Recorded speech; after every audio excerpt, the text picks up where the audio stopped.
Jaringan komputer awal adalah ARPANET 1969 yang merupakan jaringan komputer dibentuk oleh ARPA. Pada jaringan komputer, awalnya komputer didesain untuk bekerja stand-alone. Pada komputer stand-alone, untuk menggunakan komputer hanya diperlukan hardware, software, dan brainware.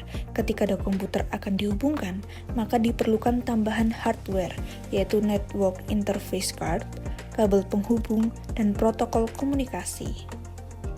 Jaringan klasik topologi bus, NIC berfungsi menghubungkan komputer ke media transmisi, terminal berfungsi menyerap sinyal yang di-broadcast baik oleh komputer 1 maupun komputer 2 agar tidak dipantulkan kembali. Topologi bus memang sederhana, namun jika media transmisi putus pada suatu tempat, maka semua komputer tidak dapat saling menghubungi, seperti yang tertera pada gambar.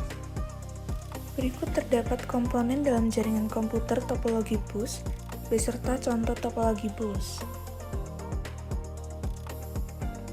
Topologi star, topologi bus tahun 2000 dianggap ketinggalan, maka topologi star dengan komponen utama yaitu network switch atau LAN switch menjadi populer.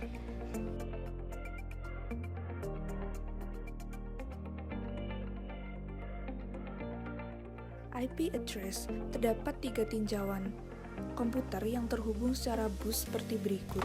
Seandainya A ingin berkomunikasi ke B, maka A akan mengirimkan data secara broadcast ke jaringan.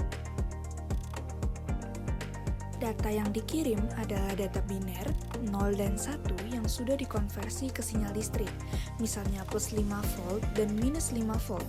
Karena sifatnya broadcast, maka data yang dikirim oleh A yang ditujukan ke B akan diterima oleh semua pihak, yaitu terminator T1, terminal B, terminal C, dan terminator T2. Data yang disampai di terminator T1 dan T2 akan diserap.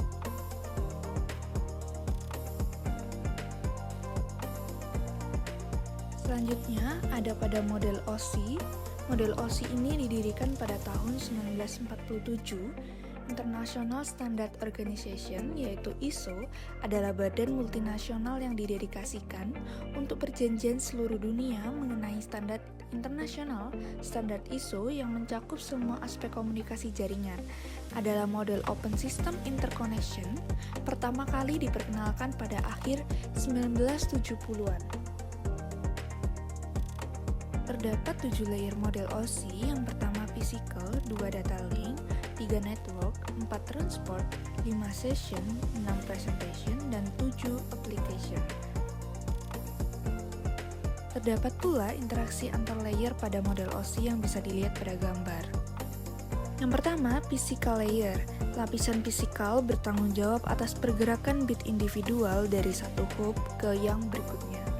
Kedua, data link layer. Lapisan data link bertanggung jawab untuk memindahkan frame dari satu hop ke yang berikutnya. Yang ketiga, network layer. Lapisan network bertanggung jawab atas pengiriman paket individu dari host sumber ke host tujuan. Selanjutnya ada transport layer. Lapisan transport bertanggung jawab atas pengiriman pesan dari satu proses ke proses lainnya. Yang kelima ada session layer. Lapisan session ini bertanggung jawab untuk kontrol dialog dan sinkronisasi. Yang keenam ada presentation layer. Lapisan presentation ini bertanggung jawab untuk translasi, kompresi, dan enskripsi. Dan yang terakhir ada application layer. Lapisan application bertanggung jawab untuk menyediakan layanan kepada pengguna.